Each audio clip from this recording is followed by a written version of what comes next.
ప్రియమైన వాళ్ళారా, ప్రభు యేసుక్రీస్తు నామమున ఈ యొక్క ఉదయకాల సమయంలో మీ అందరికీ నా హృదయపూర్వక వందనాలు తెలుపుకుంటున్నాను.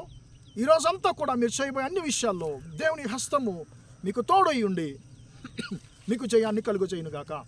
ప్రియులారా, యేసుక్రీస్తు ఆయన శిష్యులతో అడిగినటువంటి ఒక ప్రశ్నను గురించి ఈరోజు మనం ధ్యానించుకోబోతున్నామండి. ఆ ప్రశ్న ఎక్కడుందంటే లూకా సువార్త 8వ అధ్యాయము 25వ వచనంలో ఉందండి.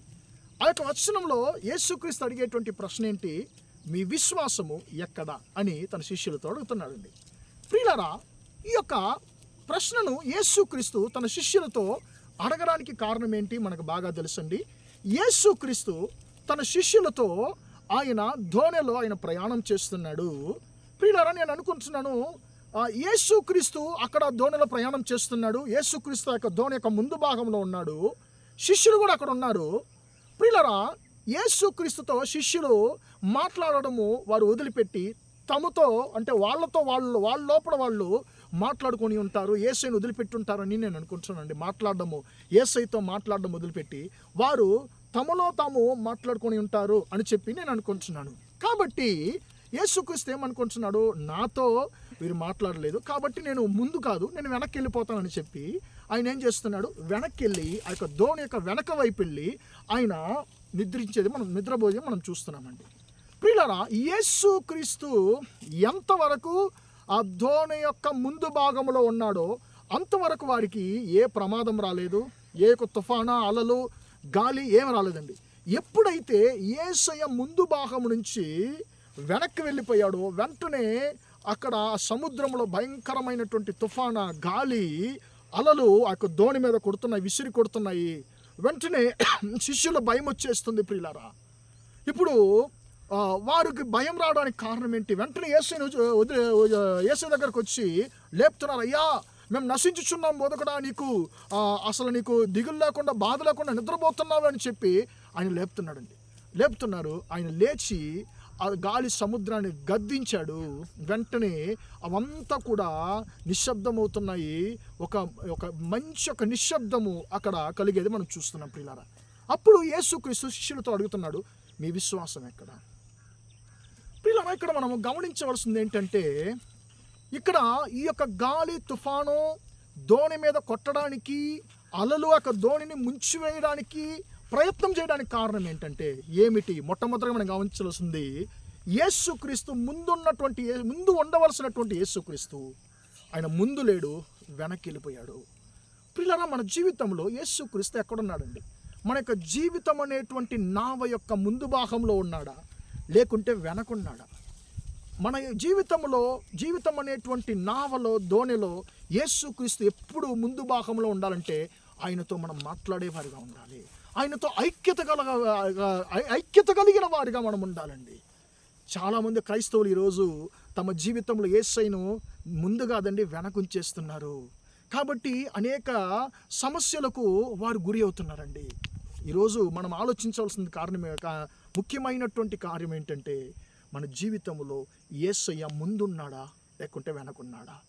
ప్రియులారా, మన జీవితంలో యేసయ్య ముందున్నప్పుడు మాత్రమే సమస్తంలో మనము జయాన్ని పొందుకోగలం. ప్రియులారా, ఇక్కడ యేసయ్య ముందున్నంత వరకు ఏ సమస్య రాలేదు.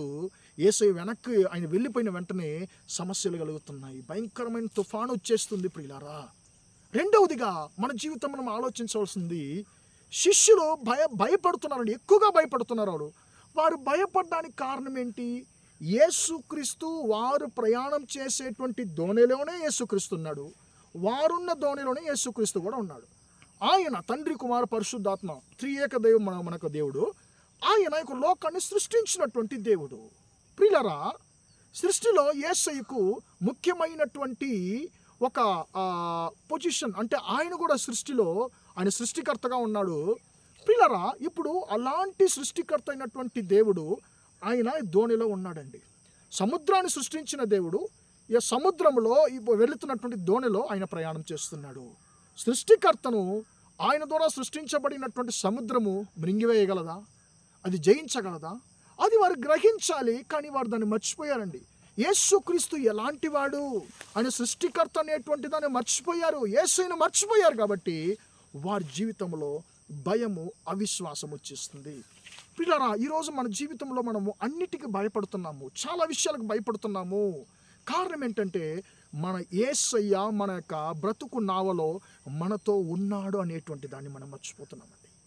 ఈ రెండు విషయాలు మన జీవితంలో సరిగ్గా ఉంటే ప్రియులారా మనం అన్నిటిలో జయాన్ని పొందుకోగలం. ఏంటి అది రెండు విషయాలు? మొట్టమొదటిగా యేసయ్య మన జీవితంలో ముందుండాలి అన్నిటిలో. రెండవదిగా మనతో ఉన్నటువంటి యేసయ్య ఎలాంటి గొప్ప దేవుడు అనేటువంటి దాన్ని మనం ఎప్పుడు మర్చిపోకూడదండి. ఈ రెండు మన జీవితంలో ఉన్నప్పుడు మనకు వ్యతిరేకంగా వచ్చేటువంటి ఆ యొక్క గాలి లాంటి, తుఫాను లాంటి, అలల లాంటి సమస్యల మీద మనము చాలా ఈజీగా, సులభంగా జయాన్ని పొందుకోగలము. కాబట్టి ప్రియమైన సహోదరుడా, సహోదరి, మన జీవితంలో ఈ రెండు విషయాలను మాత్రం మనం సరి చేసుకుందాము. మన జీవితంలో ఎప్పుడు కూడా యేసయ్యను మనం ముందుంచుదాము. మనకు యేసయ్య ఎలాంటి వాడు అని చెప్పి మనం మర్చిపోకుండా ఎప్పుడు మనం జ్ఞాపకం ఉంచుకొని మనం ముందుకు సాగదాము, జయాన్ని పొందుకుందాము. ప్రియమైన సహోదరుడా, సహోదరి, నీ బ్రతుకు నావలో యేసయ్య ఉన్నాడనేది మర్చిపోకు. ఆ యేసయ్యను మించి నిన్ను ఏ సమస్య కూడా నిన్ను జయించలేదు, ఏ అలలు నిన్ను ముంచివేయలేవు అనేటువంటి దాన్ని నువ్వు గుర్తుంచుకొని చెప్పి యేసయ్య నీతో ఈరోజు మాట్లాడుతున్నాడు. ప్రార్థన చేద్దామా? ప్రేమగల మా తండ్రి, దయగల దేవ, ఇంతవరకు ఈ మాటలు విన్న మీ బిడ్డలను మీరు దీవించండి, ఆశీర్వదించండి తండ్రి. అయ్యా, మీ విశ్వాసం ఎక్కడని చెప్పి తండ్రి శిష్యులతో అడిగిన దేవుడు, ఈరోజు అదే ప్రశ్నను మమ్మల్ని చూసి కూడా అడుగుతున్నావయ్యా. నీ విశ్వాసం ఎక్కడైనా మమ్మల్ని అడుగుతున్నావు. కారణం ఏంటంటే తండ్రి, మా జీవితంలో నిన్ను మర్చిపోయినాం కాబట్టి మా జీవితంలో మాకు భయం, అవిశ్వాసం కలుగుతుంది. నువ్వు ఎలాంటి దేవుడిని మర్చిపోయినప్పుడే మా జీవితంలో భయం, అవిశ్వాసం కలుగుతుందయ్యా. మా జీవితంలో సమస్యలకు కారణము ముందు ఉంచవలసిన నిన్ను తండ్రి మేము మా జీవితంలో వెనక మేము ఉంచుతున్నాం కాబట్టి మా జీవితంలో సమస్యలు కలుగుతున్నాయి. కాబట్టి ఈ రెండు విషయాలు మా జీవితంలో సరి చేసుకోవడానికి కృప దయచేయండి. ఎప్పుడూ మా జీవితంలో నిన్ను ముందుంచడానికి, నిన్ను మర్చిపోకుండా తండ్రి నువ్వు ఎలాంటి దేవుడిని జ్ఞాపకం చేసుకొని తండ్రి మేము ముందుకు వెళ్ళడానికి కృప దయచేయమని ప్రార్థిస్తున్నాను. ఈ కృపను తండ్రి ఈ యొక్క తన మాటలు వింటున్న ప్రతి ఒక్క సహోదర సహోదరులకు దయచేయమని ప్రార్థిస్తున్నాను.